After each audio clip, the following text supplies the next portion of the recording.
Un des apports de l'attention ouverte, c'est un apport à la réduction du stress parce que justement, ça permet d'alléger le poids de l'identification qu'on fait automatiquement avec ce qu'on vit. Pour vous donner une idée de la gradation du niveau 0 ou 1 au niveau le plus méditatif, au niveau complètement non méditatif, si on ressent de la tristesse, et c'est valable pour n'importe quelle autre émotion, on va penser « le monde est vraiment très triste ». Je suis triste, mais la réaction c'est « le monde est vraiment très triste ». Si on est anxieux, le monde est vraiment très anxiogène et plein de dangers. Ça c'est le niveau 1. Le niveau 2, on est capable de dire « moi, virgule, je suis triste ». Il y a déjà une conscience que c'est là la tristesse, c'est pas nécessairement dans le monde autour de nous, d'autres personnes le vivent peut-être comme étant moins triste. Au niveau 3, il y a du chagrin en moi. C'est déjà plus nous en tant que personnes qui sommes tristes, c'est une conscience que quelque chose est en nous et qu'on peut appeler ça du chagrin. Le niveau 4, qui est le niveau méditatif de l'attention ouverte, il y a du chagrin en ce moment, dans mon expérience. Il n'est pas qui je suis, seulement un phénomène.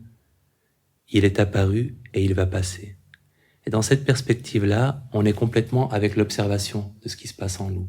On observe quelque chose, indiscutablement, il y a du chagrin, mais c'est pas le mien.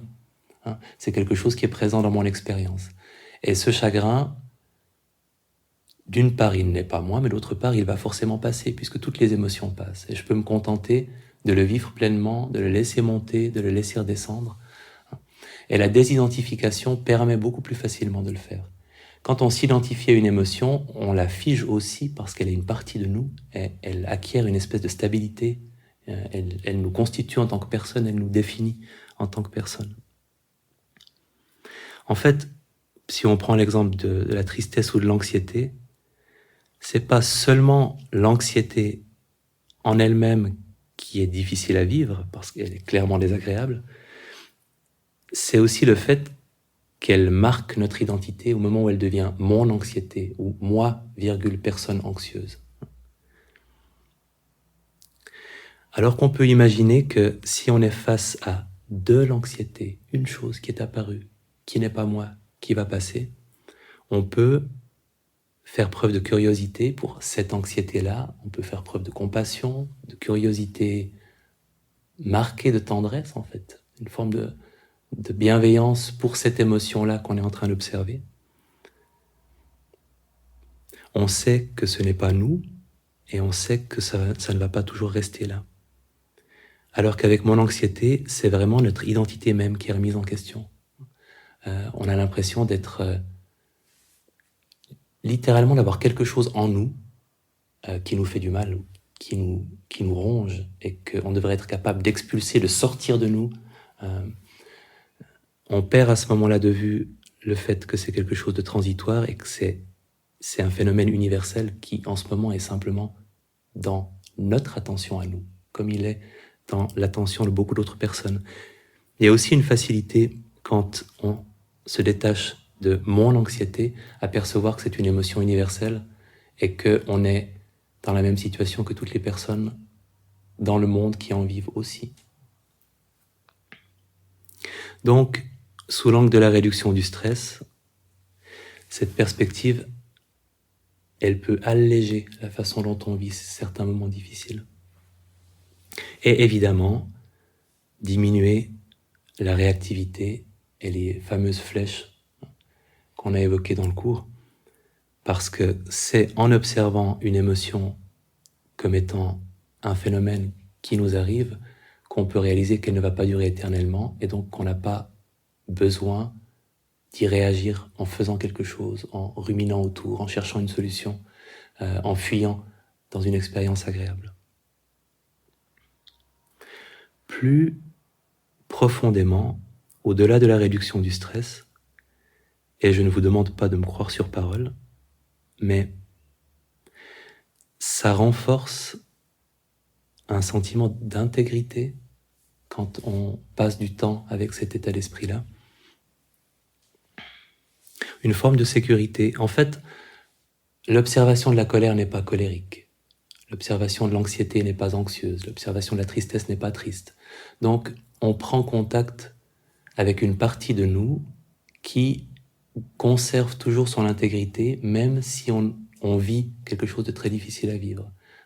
Donc, plus on passe de temps dans cet état où on est capable d'observer les émotions et tout ce qui nous arrive, en fait, comme quelque chose qui se manifeste et qui va passer, plus on est sécurisé sur le fait qu'il y a quelque chose en nous qui n'est pas affecté par une émotion ou un état ou une douleur. L'observation de la douleur n'a pas mal non plus, même si c'est pas toujours évident de le concevoir quand on est en plein dedans et qu'elle est intense. Il y a une anecdote sur un maître de méditation réputé qui faisait un pèlerinage pour la première fois ou une des premières fois de sa vie dans des lieux saints en Inde, qui s'en était beaucoup réjoui, mais l'Inde étant l'Inde, il était avec une équipe de méditants qui l'accompagnait, il était très âgé. Il y a eu beaucoup de problèmes de retard, de bus surchauffés où l'air conditionné ne fonctionnait plus. Et ils étaient à un moment dans une station de bus, il faisait horriblement chaud, le bus avait des heures de retard, et comme il avait l'âge qu'il avait, un des méditants lui a demandé « Mais ça va ?» Et sa réponse, c'était de dire « Il y a de la chaleur, mais je n'ai pas chaud. Il y a de la frustration, mais je ne suis pas frustré. Il y a de l'impatience, mais je ne suis pas impatient. » Et c'est exactement, peut-être qu'il frimait un peu, mais c'est quand même exactement ce qu'on cherche à obtenir. Cette distinction qui nous permet finalement de ressentir qu'en effet, il y a de l'impatience, de la frustration, de la rage meurtrière, mais ce n'est pas ce que nous ressentons et encore moins qui nous sommes. Cette partie de nous qui peut tout observer, qui n'est jamais affectée par ce qu'elle observe, elle constitue une sorte de refuge intérieur. On peut l'envisager comme ça. Et j'ai une anecdote que moi je trouve magnifique, mais qu'on peut trouver terrible. Donc, j'espère que vous la trouverez aussi magnifique. Dans le livre de Tara Brach, elle parle d'un enseignant de méditation qui était aussi psychologue et qui était atteint de la maladie d'Alzheimer, donc dans les premiers stades de l'Alzheimer. Et qui s'est retrouvé un soir à devoir faire une causerie du soir dans une retraite méditative, et qui s'est présenté, qui s'est installé, qui a vu toutes ces personnes qui attendaient qu'il prenne la parole, et qui a eu une absence complète. Un de ces moments, je pense, dans les premières étapes de la maladie, où on a un blanc. Il ne savait plus vraiment ce qu'il faisait là. Et il s'est mis, à partir du moment où il a pu le faire, à nommer à haute voix ce qu'il ressentait. C'est-à-dire confusion, peur, sentiment de solitude, peur. Et il l'a fait pendant plusieurs minutes avant que finalement la vague de ce moment de confusion soit passée et qu'il puisse donner son discours comme il avait prévu de le faire. Et les méditants qui étaient venus l'écouter ont dit que c'était la partie finalement la plus profondément utile de ce qu'ils avaient entendu ce soir-là. C'est que même dans une circonstance où c'est la pire chose qui puisse arriver à notre intégrité, cette maladie probablement, une des pires choses possibles, cette partie de lui qui pouvait observer et nommer, elle était toujours intègre, elle était toujours capable de nommer la confusion, de nommer la peur, de nommer le blanc lui-même, l'absence de conscience. Il pouvait encore en être conscient. Et pour moi, c'est c'est une anecdote qui est profondément rassurante en un sens, parce que c'est, même dans les circonstances qui sont, au-delà du fait que ce soit techniquement possible pour lui de l'avoir fait, c'est peut-être déjà rassurant en soi, mais aussi que cette attitude-là qu'il a eue soit possible dans ces circonstances-là, que finalement on puisse continuer de s'accrocher à cette compétence qui nous permet d'observer ce qui se passe en nous, même dans des circonstances où notre intégrité est extrêmement menacée et remise en question. Donc, ça ouvre une perspective d'une partie de nous qui, quoi qu'on soit en train de vivre, peut l'observer d'une façon qui n'est pas atteinte par ce qui est observé. Ça offre aussi une forme de stabilité, ce qui est complètement paradoxal parce que tout ce qu'on observe, c'est le changement. Quand on est en attention ouverte, on observe comment une sensation est remplacée par une pensée, est remplacée par un son, et comment les sons changent, les pensées évoluent. Mais justement, l'observateur qui observe tout ce qui change, ça lui donne à lui une forme de stabilité. Parce que c'est ce point d'observation à partir duquel vous pouvez observer toutes ces choses qui sont toutes changeantes. Ce point d'observation-là, par définition, lui n'est pas changeant. Il a une stabilité. Et c'est finalement, dans notre expérience, la seule chose qui soit stable. Si vous êtes en attention ouverte et que vous avez la chance peut-être de le vivre pendant une période qui vous semble assez longue, sans que votre attention soit distraite, vous avez vraiment cette conscience d'une continuité, de quelque chose de stable en vous qui peut vivre quelque chose qui n'est pas du tout stable. C'est très rare qu'on reste longtemps sur le même mode sensoriel. Très souvent, on va voyager d'une sensation pendant quelques secondes à un son juste après, à une pensée très régulièrement.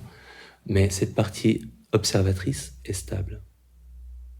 Et ça aussi, ça a quelque chose de rassurant.